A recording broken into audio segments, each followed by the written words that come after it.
So what we're going to be going over in this training is what types of landing pages you need to use for your YouTube ads, or also what type of funnels you need to be using, because it's very different from Facebook. With Facebook, generally you can use one funnel type for a bunch of different industries, bunch of different niches that, it doesn't really depend on your targeting as much. On YouTube, it's pretty clear cut what types of landers you need to be using for what types of industries. So I'm going to go through pretty much every single major industry and every single type of targeting you could possibly be doing, and go over what types of funnels you want to be using in each different use case. So let's jump into it. This first one is a really good type of funnel if you are a coach, if you're a consultant, if you sell a high ticket service, if you sell a course that's, above that $2,000 range. Because once you cross that $2,000 range when you're selling a course, that's where webinars probably aren't the best, and it's probably best to start selling it over the phone. So if you're trying to get booked calls in your niche, this is a really good funnel. This is like the bread and butter funnel of YouTube. It's also popular on Facebook right now as well. It's kind of replaced webinars for the most part. On Facebook, it's completely replaced webinars. On YouTube, it's like 50-50. Some people are still running webinars. Some people are running this. Test both, honestly. So this is the funnel. Basically what it is you drive traffic directly to a VSL page. So you have a VSL page and you have social proof on that VSL page. It's pretty simple. So when people come to this page, they watch your YouTube video, they come to this page, they see your video, they hit apply now. That's going to bring them to a survey. They answer questions about their business. And after that survey, they go to a calendar booking page. So the sequence is VSL landing page, and he has some social proof on here, testimonials, screenshots of different things, et cetera, a little bit of sales copy. So it's kind of like a mix between like a sales page and a VSL page. But why this works so well is it's very congruent with the YouTube platform. What do I mean by that? When people are on YouTube, they're on YouTube to watch videos. They're not on YouTube to read or do any sort of long form reading. Like if you drive YouTube traffic to a long form sales page letter, it can work. I've done it, but the cost on that are much higher than if you were to drive traffic to a page that's congruent with the platform, that has a video for them to watch and has a lot of social proof beneath to further convince them to buy in and apply now. Now, you'll notice there was no opt-in page to this VSL funnel. If we go over here, here's an example of pretty much the exact same VSL funnel, same sequence. You have your VSL page, you have your application page, and you have your call schedule page. But instead, on the front end here, we have an opt-in page. So we'll go ahead and opt in real quick. Sorry for the spam, Billie Jean. And then it goes into the same sequence, essentially. Now, this one also lacks social proof. This one is a button delay. So after this VSL plays for a certain number of times, there's going to be a button that pops up beneath it that says apply now. So you can do it with or without social proof. You can test the performance of that.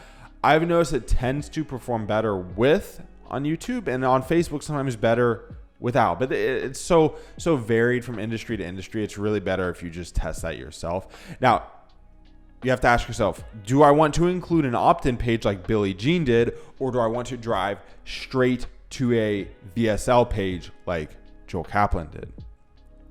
Personally, I recommend starting with driving straight to VSL first.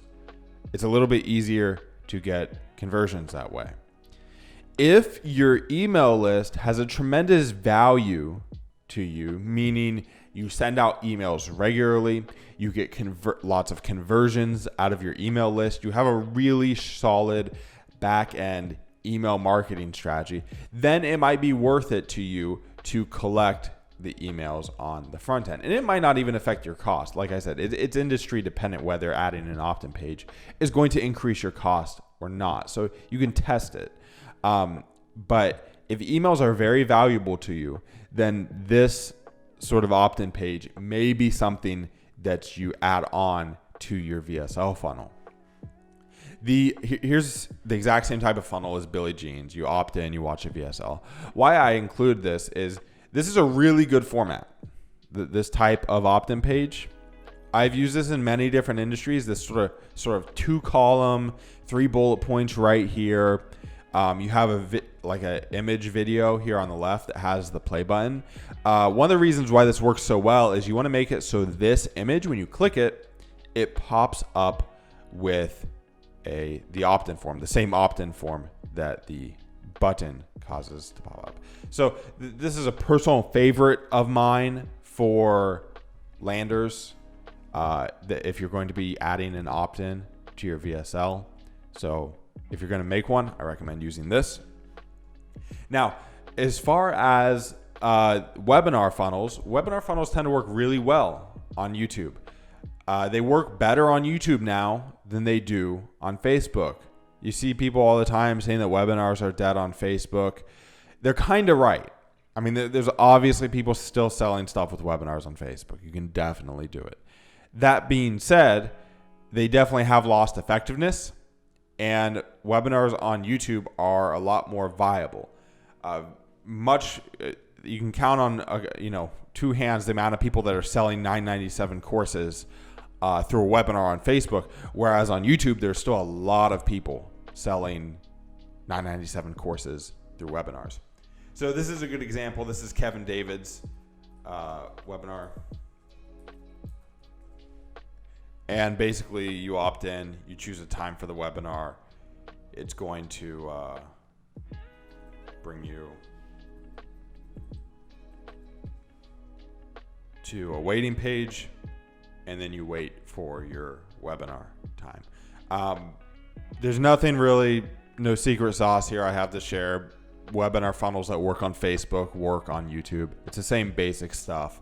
Have a video on this page so they can watch it before the actual webinar starts.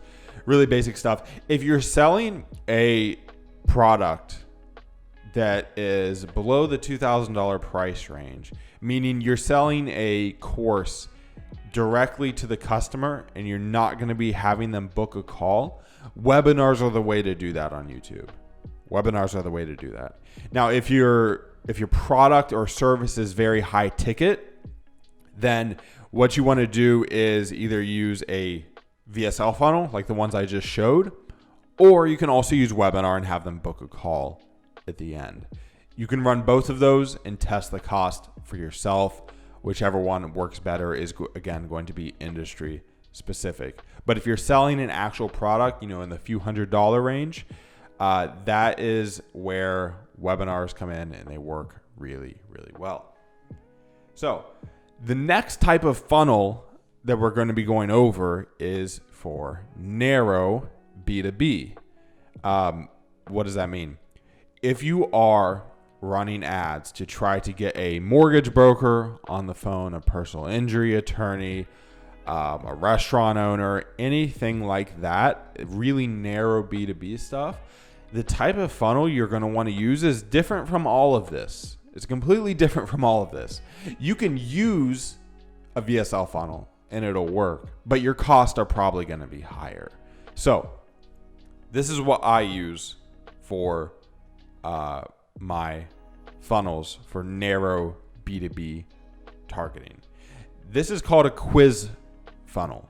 Now, the logic behind how a quiz funnel works is you ask them a few questions up front that are really easy for them to answer. You're getting micro commitments up front. So, for example, how many years have you been a mortgage loan officer? Okay, 6 to 20. Do you have someone who can handle these deals when we live transfer them to you? Yes. Okay. So you start off your quiz with asking some really low input, easy to answer questions. Then you finish with asking them for their name, phone number, and email. If you started off asking for the name, phone number, email, your cost per lead would be tremendous. But if you end this sequence of questions with the name, phone number, email, they've already made enough micro commitments by that point to where they're going to give it to you at a much lower cost per lead than if you were to ask for that information up front. After they fill this out, after they fill this quiz out, they are going to go to a calendar and then schedule with someone on my team, or if you own an agency, someone on your team to close them. So it goes quiz to calendar to thank you page. It's a really basic funnel. Let me show you what the questions look like here towards the end as I approach the name, phone number, email. So it goes first name, then I ask for email, and then finally, what is the best phone number to reach you at? Now, one really important thing about these quizzes is, if you notice, the questions came in one at a time, meaning I didn't have a bunch of questions on one page. The questions were delivered in a manner that it was one at a time, one after another. If you require, the quiz auto progressed. So as soon as I fill out a bubble, it goes to the next question. If it does, if your quiz, whatever quiz builder you're using, does not auto progress, then your cost per lead is going to double because they have to do 2 clicks to progress. Crazy. It's crazy. People are really lazy, especially, on mobile. But if I've used quiz builders that require 2 clicks in order to progress, and the cost is literally double what it is when you use quiz builders that auto progress from the questions. Also, important here, this is important everywhere, but especially important with quiz funnels, your load time has to be solid. You want really, really fast load times. If your quiz loads slow, it is a no-go. If you embed your quiz on a page, you're just increasing your load time. I run my ads to quizzes directly to the quiz. So whatever the quiz builder is, I run it directly to that page. If you run it to a quiz that is embedded, then your cost will rise by a lot. So this is for narrow B2B targeting. The last thing we're going to talk about in terms of coaching B2B is free plus shipping book funnels. These work really well on YouTube.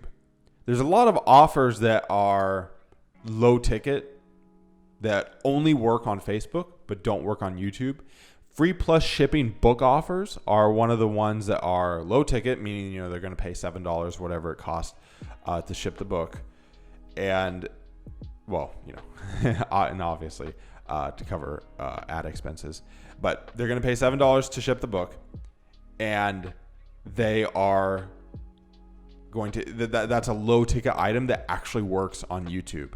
A lot of the other low ticket stuff doesn't work on YouTube. A lot of $97 products, $87 products, whatever it is, that work excellent on Facebook tend not to work on YouTube. So if you want to run a low ticket, low buy-in, lead capture type offer, free plus shipping book funnels are really the way to go on YouTube. They're excellent and they crush it. You'll notice a lot of the free plus shipping book funnels on YouTube use a video. A lot of the ones on Facebook do too, but you definitely want to have a video if you're running free plus shipping on YouTube, because like I said, it's about congruency. People are on YouTube to watch videos, so if you have video on your lander, you're much more likely to keep them around and get them to watch it, and it's going to then facilitate sales. So free plus shipping book offers are very good for YouTube. So let's talk about B2C lead gen.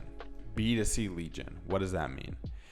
B2C lead gen is things like you're trying to generate mortgage leads, you're trying to generate personal injury leads, you're trying to generate life insurance leads. In these scenarios on YouTube, the best and most consistent funnel is very similar to our narrow B2B inbound. You can see some similarities between these funnel types. They're both quizzes.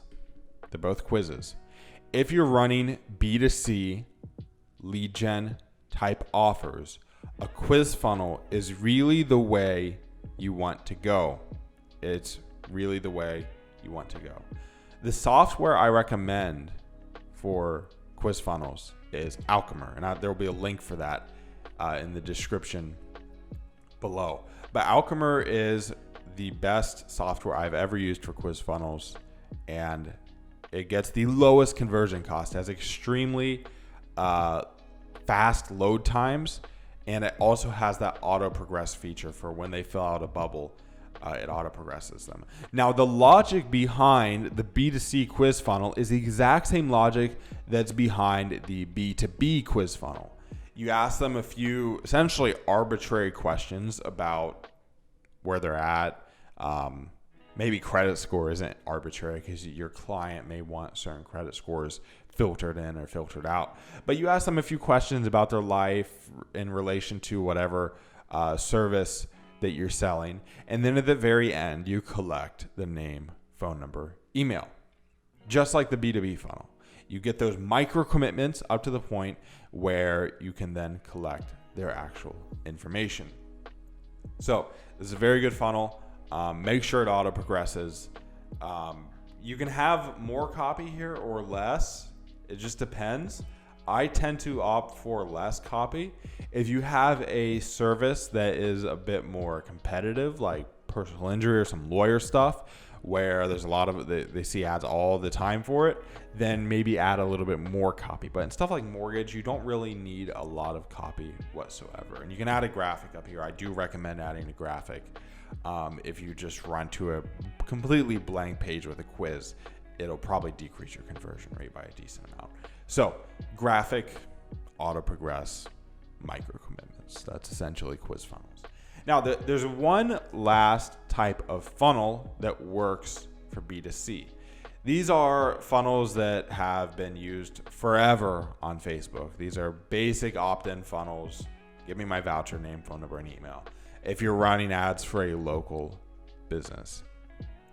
The only reason I would ever run to this type of funnel over the quiz funnel is if I launch the quiz funnel and the performance isn't exactly where I want it.